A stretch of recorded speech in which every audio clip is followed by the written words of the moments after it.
Pochválený Ježiš Kristus. Vystupili bratia a sestry, častokrát sa mi stáva, keď idem zo Slovenska naspäť do Rumunska, že mi ľudia povedia, pozdravte Slovákov v Rumunsku. A tak ja by som vám teraz chcel povedať, alebo odovzdať pozdrav Slovákov z Rumunska Slovákom z Maďarska. Ono je to veľmi krásne, keď sa môžeme takto stretnúť. A ako som v úvode svätej omši povedal, bol som prekvapený, že sme tu boli z viacerých štátov a rozprávali sme tým istým jazykom. Mohli sme sa dohodnúť a teraz sme tu na svätej omši, aby sme takisto spoločne oslavovali svätého Cyrila a svätého Metoda a cez týchto dvoch veľkých svetcov, aby sme oslavovali Boha, ktorý nás priviedol túto chvíľu do tohto krásneho a úžasného chrámu. Bratia, sestry, kedysi som bol čítal niekde taký jeden príbeh, ktorý hovoril o jednom študentovi. Vravilo sa, že na stanici železničnej, kde si v kúte celkom vzadu stal študent, ktorý sa vracial domov a vracial sa smutný, lebo neurobil skúšky a nevedel, čo povie rodičom doma, ako im to vysvetlí, že sa vracia a skúšky porobené nemá. A ako tak rozmýšľal, čo im povie, zrazu vidí, ako jeden opustený, starý a opitý človek ide po tej stanici a ide priamo k nemu. A on si hovorí, tento snad nejde ku mne. Veď tento človek presmeroval priamo k nemu. Prišiel k nemu, on sa mu chcel vyhnúť, ale opitý človek išiel zasa za ním. A potom mu sa stala takáto vec. Udrel ho s fľaškou z piva po prsoch a spýtal sa ho, veríš v Boha? Tento sa mu chcel zasa vyhnúť na študent, odišiel zasa troška ďalej, ale tento na človek ho chytil za rukav a potiahol ho a pýtal sa ho, hej, počúvaj, veríš v Boha? A tak už náš študent nevedel, čo má urobiť, ako sa ho zbaví, tak si povedal, áno, verím. Povedal mu to s nádejou, že sa ho zbaví a že už mu dá pokoj. A vtedy ten staročký človek ho ešte raz potiahol za rukav a hovorí študent, videl som, ako mu dve slzy stekajú po líci a povedal mi tieto slova. Človeče, ty máš šťastie. Ty sa máš na koho oprieť. Bratia, sestry, my sme tu tiež preto, lebo vzývame Boha. My sme tu tiež preto, lebo sme šťastní ľudia. Za každým, keď budeme mať problémy alebo niečo, vždycky vieme, o koho sa oprieť a tým, o ktorého sa opreme, bude náš Boh. Dneska oslavujeme spoločne dvoch veľkých svetcov, vierozvestov slovenského národa, svätého Cyrila a Metoda. Ja som si istý, bratia, sestry, že príliš veľa sa už v tomto chráme hovorilo o týchto dvoch svetcov. Som si istý, že mnoho kňazov tu už predo mnou bolo a hovorilo vám o jej životopise, odkiaľ prišli, čo urobili a tak ďalej. A som si istý, že aj vy ste to už v mojich knihách čítali. Preto by som tu nechcel teraz hovoriť túto históriu, odkiaľ prišli a tak ďalej, ale chcel by som povedať to, čo sme počuli v úvode svätej omši. Dedičstvo otcov zachovaj nám, Pane. Pozrime sa, aký význam, alebo čo urobili to dvaja veľkí svetci, že takto ich oslavujeme a čo urobili oni pre nás. Nechcem siahať až veľmi ďaleko, ale nechcem povedať ani to, že možno keby to dvaja veľkí svetci neboli, my by sme tu dneska nesedeli spoločne, ako teraz sedíme. Možno by sa nikdy nebolo hovorilo o slovenskom národe, tak ako mnoho národov už v Európe zahynulo vtedy ten čas, kedy to dvaja veľkí svetci tu boli. To, že sme dneska tu a to, že ja v Maďarsku môžem po slovensky kázať, to vďačíme týmto dvom veľkým svetcom, pretože vďačíme im za ich vieru. Urobili pre nás to, môžeme ich volať priamo otcami, krstnými rodičmi našej viery. Oni nám ju odovzdali a modlili sa, aby tento národ vždycky zostal zasvetený Bohu a aby vždycky vyznával túto vieru. V knihe máme napísaný citát z prologu, ktorý napísali oni, v ktorom sa hovorí takto. Čujte slovo Boha. Slovo, ktoré cíti ľudské duše, slovo, ktoré posilňuje srdce i rozum, slovo, ktoré učí poznávať Boha. Je to citát z prologu, z knihy, ktorú oni napísali a je to naozaj to, čo nás zhromaždilo aj nás dneska tu v kostole. Bratia, sestry, žijeme v dobe, kedy sa na Boha a na cirkev vôbec veľmi útočí. Žijeme v dobe, kedy sebe človek povie, že ja už môžem žiť aj bez Boha.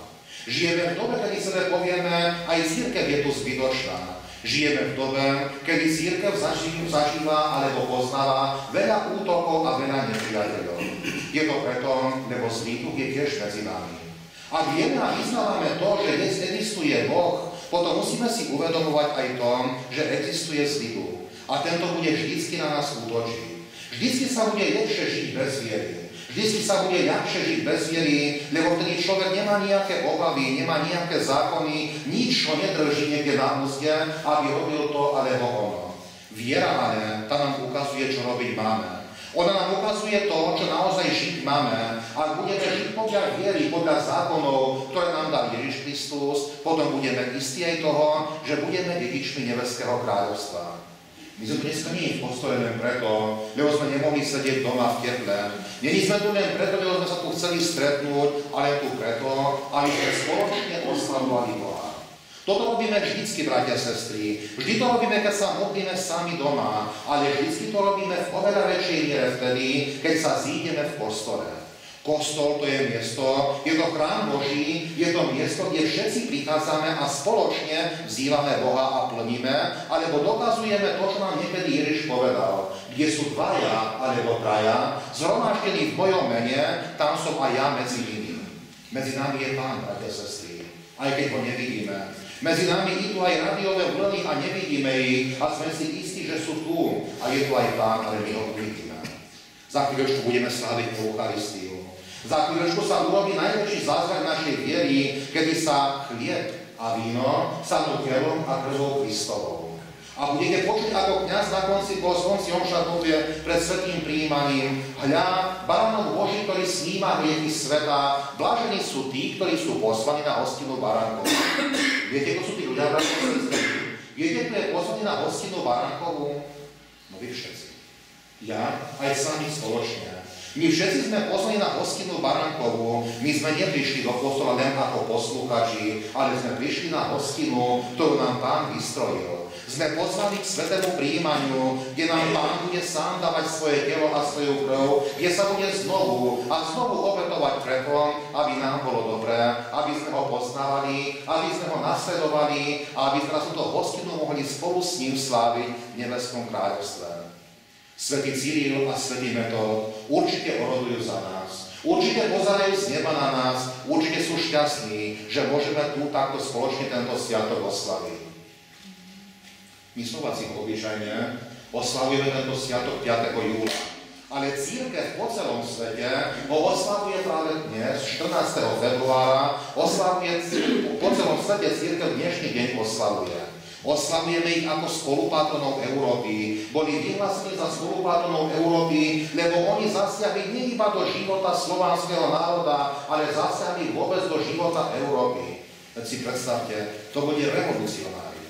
Predstavte si, že ten čas nemohlo sa nič v nejakej reči modliť na svätej omši, iba v hebrejčine, gréčtine alebo latinčine. A čo urobili oni? No oni si trúfali a si to aj vydobili v Ríme, aby slovanský národ sa mohol modliť v slovanskej reči. A to je už čosi. To nedokázali franskí biskupy, nedokázali to germanskí biskupy, nedokázal nikto urobiť to, čo urobili to dvaja ľudia, ktorí z ďalekého Solúna prišli, aby náš národ poučali o svojej viere. Buďme hrdí, bratia a sestry. Buďme hrdí na to, že sme Slováci, vážme si našu reč, zdieľate ten istý osud ako aj Slováci v Rumunsku. Žijete v cudzom štáte a je si len veľmi ťažko zachovať svoju identitu, možno svoju národnostnú identitu, ale urobte to radi. Stále hovorím našim deťam, buďte hrdí, že ste Slováci, buďte hrdí na to, kým ste, za nič sa nemôžeme hanbiť. Vplyvy sú určite veľké, zo všetkých strán, ale treba sebe zachovať to, čo voláme tých slovodcov, vieru a národné povedomie. To by sebe človek uchovať mal vždy a všade. K tomuto, bratia a sestry, nech nám pomáhajú títo veľkí svätci, svätý Cyril a svätý Metod. Modlíme sa k ním. Modlíme sa k ním každý večer a prosme ich, aby orodovali za nás u Boha. Prosme ich o to, aby posilňovali našu vieru. Prosme ich za naše deti, za našu mládež, aby posilňoval vieru v nich, aby sa v nich zostala, aby nikdy neostala. Pretože svätý Metod sa so slzami od očiach modlil vtedy, keď opúšťal Moravu za národ, aby sa zachovali dedičstvo, ktoré im on donesol. Vy ste toho svedkami. Vaša prítomnosť v dnešnom chráme je svedkami toho, že to dedičstvo máme stále v sebe a že ho budeme zachovávať a nestačí ho len zachovať, to dedičstvo treba dávať ďalej, aby aj budúce generácie mohli vyznávať a stretávať sa tak, vyznávať Boha a stretávať sa tak, ako sa stretávame aj my dnes tu.